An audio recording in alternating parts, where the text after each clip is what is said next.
informatika berez da problemak ebaztea. Eta askotan behar duguna da jakin nola funtzionatzen duen konputagailuak, gero hori behar bezala erabili ahal izateko. Orduan, pixkat ikastaro honen helburua izan da,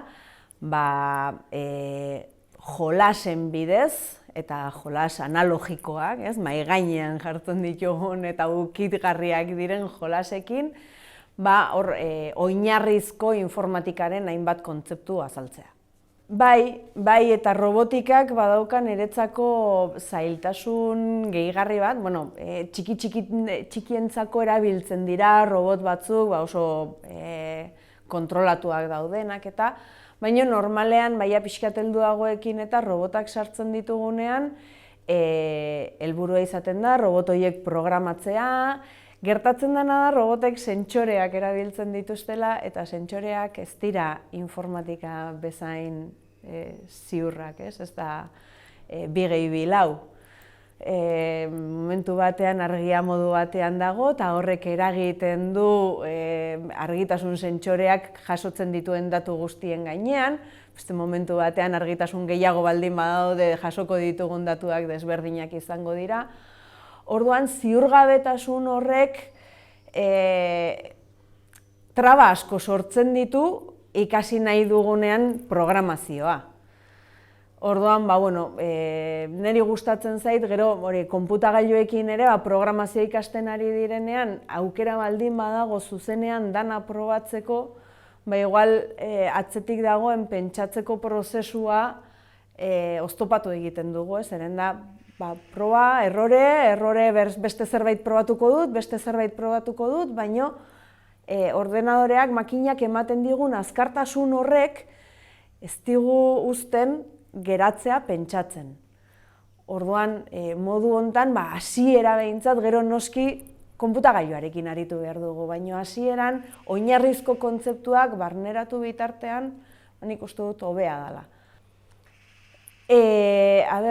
Gaur egun dana egiten dugu konputagailuekin. Konputagailua daramagu patrikan eta danerako erabiltzen dugu. Orduan, nire helburua beti izan da, kutxa beltzaren edo kutxa magikoaren ideia hori galtzea, jakitea zer gertatzen den hor barruan. Gero, informatika jakitea eta programatzen jakiteak adibidez, ematen diguna da aukera tresnak gure erara sortzeko. Baina, tresna gehienak handiegiak dira, ez dugu egingo kristonako gauza. Baina kontzeptu batzuk, programazioko kontzeptu batzuk ezagutzea mundu guztiak ezagutuko balitu, askotan eskaintzen zaizkigun tresnak ere beste modu batera erabiltzeko aukera legoke.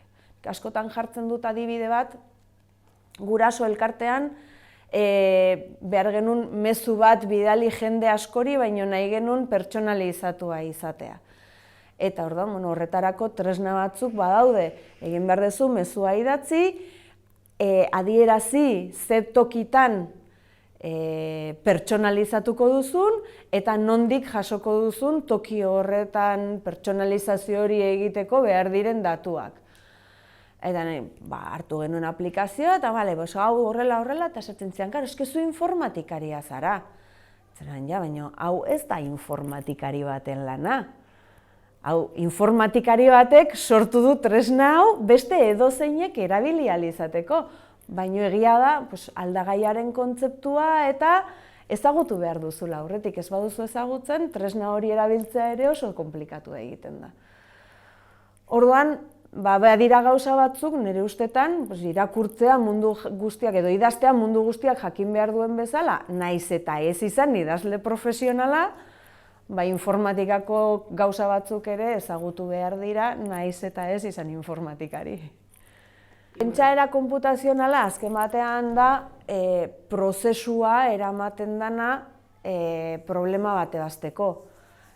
Ez problema matematiko bat ebazteko, baina datuan tratamenduan arituko den tresna bat edo pertsona bat Pertsona horri nola adierazi ze urrats eman behar dituen helburura iristeko.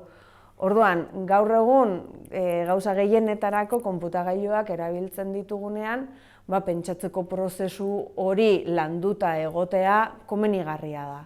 Jakitea, problema bat oso zaila izango dela ebaztea hartzen baldin badugu bere osotasunean, baina zatikatzen baldin badugu, deskonposatzen baldin badugu problema hori zati sinpleagoetan, erresago iritsiko gara helburura.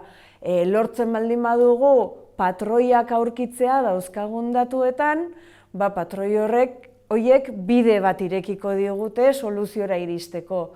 Orduan, ez da ezer berria, baina bai da, prozesu horretan hartzen baldin baditugu, pentsaera konputazionalaren gauzak kontuan, segurazkona erresago iritsiko gara helburura. Nik jartzen dudan adibide bat bada, erosketak egitera joaten naizenean. Nik erosketak egin behar ditudanean beti pentsatzen dut nun kargatuko dudan gehien, segurazkona toki hori bukaerarako uzteko. Eta askotan jendearekin hitz egiten, baina zuek ez duzue hori egiten. Ez? Ez dakit, informatikarion gauza izango da, baina oso beharrezkoa iruditzen zait, zertarako kargatuko zara hasieran, eta bide guztia egin kargatuta bukaerarako utz bat dezakezu. Horrelako eta gauza sinpleak dira, baina eguneroko bizitzan ere batzutan lagundu egiten dute.